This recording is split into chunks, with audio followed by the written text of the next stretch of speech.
नमस्कार मेरे प्यारे बच्चों, कैसे हैं आप सभी। आई होप आप सभी बहुत अच्छे होंगे। मैं हूं महिमा और मेरे साथ एक बार फिर आज हम हल करेंगे कार्यपत्रक 64।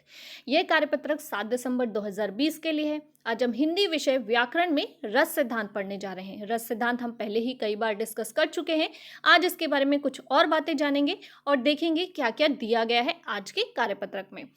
सबसे पहले वीडियो को शुरू करने से पहले आपको विद्यार्थी के नाम में अपना नाम और कक्षा अध्यापक के नाम में अपनी कक्षा अध्यापक का नाम लिखना है। चलिए बच्चों शुरू करते हैं आज की वीडियो। देख लेते हैं क्या क्या डिस्कस करने वाले हैं आज हम।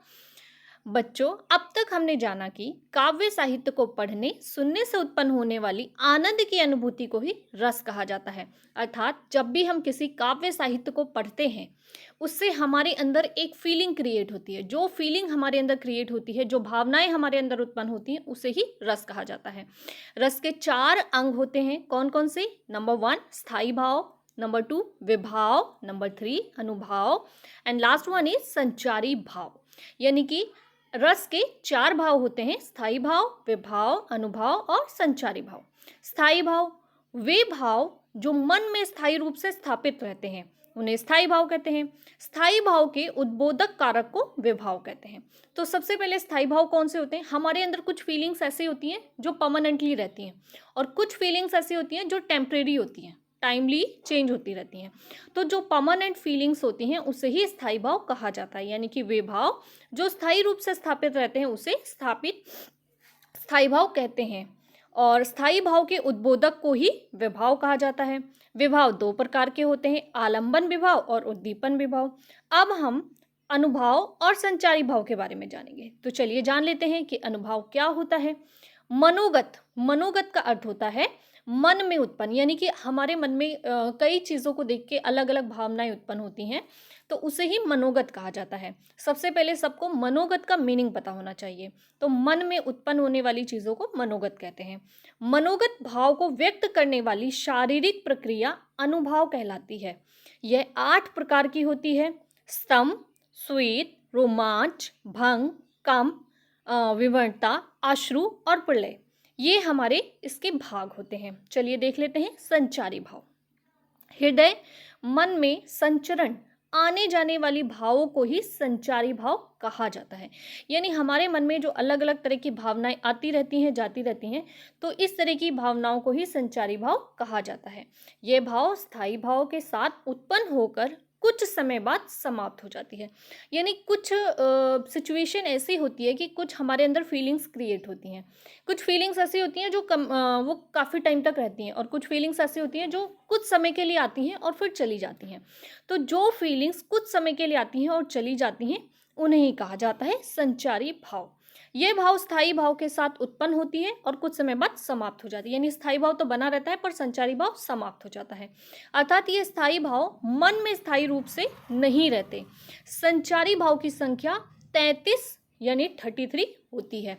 कौन कौन से होते हैं वो देख लेते हैं: हर्ष, विषाद, श्रास, लज्जा, ग्लानि, चिंता, शंका, असूया, अमर्ष, मोह, गर्व, उत्सुकता, उग्रता, चपलता, दीनता, जड़ता, आवेग, निर्वेग, धृति, मति, विबोध, वृत्तिक, श्रम, आलस्य, निद्रा, स्वप्न, स्मृति, मद, उन्माद, औहिता, अपस्मार, व्याधि, मरण।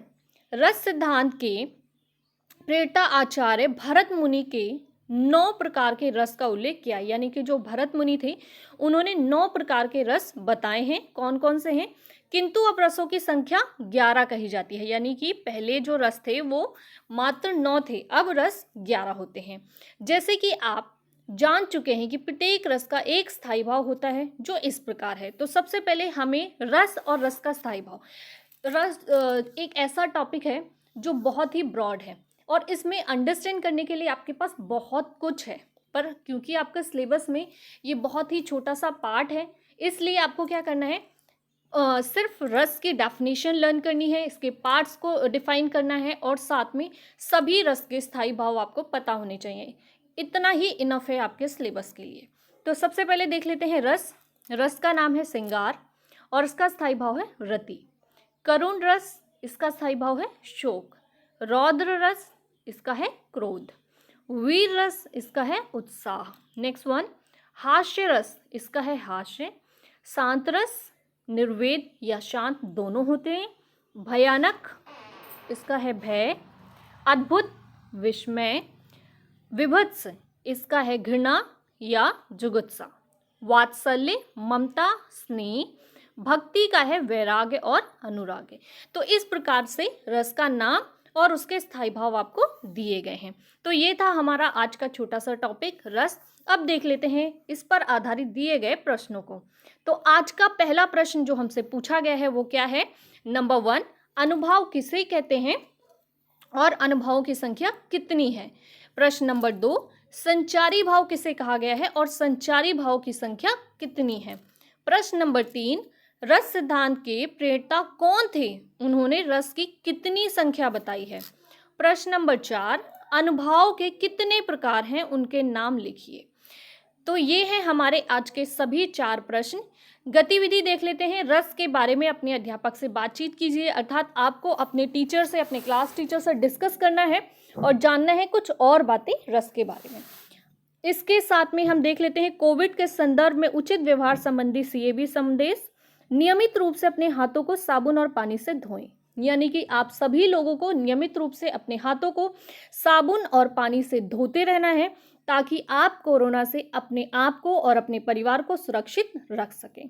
चलिए आज के सभी प्रश्नों के उत्तर को देख लेते हैं। तो आज के हमारे सभी प्रश्नों के उत्तर इस प्रकार हैं। चलिए देख लेते हैं आज के सभी प्रश्नों के उत्तर। आज का पहला प्रश्न है, अनुभाव किसे कहा गया है और अनुभाव की संख्या कितनी है? इसका उत्तर देख लेते हैं। मनोगत, मन में उत्पन्न। मनोगत का अर्थ होता है मन में उत्पन्न। मन में उत्पन्न भाव को व्यक्त करने वाली शारीरिक प्रक्रिया अनुभाव कहलाती है। इसका अर्थ यह होता है कि जब हमारे मन में कोई फीलिंग उत्पन्न होती है तो उसको किसी न किसी प्रतिक्रिया से हम व्यक्त करते हैं, यानी कि कभी हम हाथ हिलाते हैं, कभी हमारे फेस के एक्सप्रेशन चेंज होते हैं। तो जो हमारी शारीरिक प्रतिक्रियाएं होती हैं या प्रक्रिया होती है उसी को अनुभाव कहा जाता है। ये 8 प्रकार की होती है। आगे बात करते हैं प्रश्न नंबर 2 की। प्रश्न नंबर 2 है, संचारी भाव किसे कहा गया है? संचारी भाव किसे कहा गया है और संचारी भाव की संख्या कितनी है? इसका उत्तर देख लेते हैं। मन में संचरण वाले भावों को ही संचारी भाव कहते हैं, यानी कि यहाँ पर कहते हैं, ठीक है, इसको करेक्ट करना है, यहाँ पे करेक्शन है। मन में संचरण वाले भाव को, यानी कि हमारे मन में जो फीलिंग्स उत्पन्न होती हैं उन्हीं भावों को संचारी भाव कहते हैं। संचारी भाव की संख्या 33 होती है, यानी कि 33 होती है। थर्ड क्वेश्चन है हमारा, रस सिद्धांत के प्रणेता कौन थे? उन्होंने रसों की संख्या कितनी बताई है? तो रस सिद्धांत के प्रणेता जो थे वो आचार्य भरत मुनि थे, अर्थात आचार्य भरत मुनि ने इसकी खोज की है और उन्होंने रसों की संख्या 9 बताई है, यानी कि उन्होंने रसों की संख्या 9 बताई थी, पर आज के समय में रस की संख्या 11 है। तो ये थोड़ा सा प्रोग्रेस हो गया इसमें, तो 9 इसकी संख्या जो थी वो बदल गई है, अब 11 हो गई है, 2 नए रस की खोज हो गई है। बात करते हैं आज के चौथे प्रश्न की। आज का चौथा प्रश्न है, अनुभाव कितने प्रकार के हैं और उनके नाम लिखिए। इसका उत्तर देख लेते हैं। अनुभाव 8 प्रकार के होते हैं। स्तंभ, श्वेत, रोमांच, भंग, कंप, विवरता, अश्रु और प्रलय, ये 8 प्रकार के अनुभव होते हैं। तो ये हैं हमारे आज के सभी चारों प्रश्न और उनके उत्तर। आई होप आपको समझ में आए होंगे। बहुत लंबे समय से हमारी वीडियोस अपलोड नहीं हो पा रही थी, पिछले 2 हफ्ते से, क्योंकि ड्यू टू मैरिज, आपको पता है कि महिमा मैम अर्थात मेरी शादी थी और शादी की वजह से वीडियोस अपलोड नहीं हो पा रही थी। आप लोगों को हमने काफ़ी समय से परेशान किया और आंसर्स प्रोवाइड नहीं किए, इसके लिए सभी हमें बहुत ज़्यादा खेद है। चलिए, आप ये सभी प्रश्न आपको प्रोवाइड किए गए हैं और आगे आपको इसी प्रकार सभी वीडियोस प्रोवाइड की जाएंगी। यदि आपको हमारी वीडियो पसंद आती है तो इसे लाइक कीजिए, शेयर कीजिए और चैनल को सब्सक्राइब कर लीजिए ताकि हर वीडियो का नोटिफिकेशन आपको टाइमली मिलता रहे। हमारे सभी आंसर्स हमारे टेलीग्राम चैनल मुदिता IAS वॉरियर्स पर भी प्रोवाइड किए जाते हैं। आप डिस्क्रिप्शन में दिए गए लिंक को क्लिक करके हमारे चैनल को टेलीग्राम पर भी ज्वाइन कर सकते हैं और वहाँ से सभी आंसर रिटर्न में लिख सकते हैं। मैं हूँ महिमा और आपसे लेती हूँ विदा। जल्द ही मिलूंगी आपको नई वीडियो में नए टॉपिक के साथ। बाय बाय बच्चों, टेक केयर।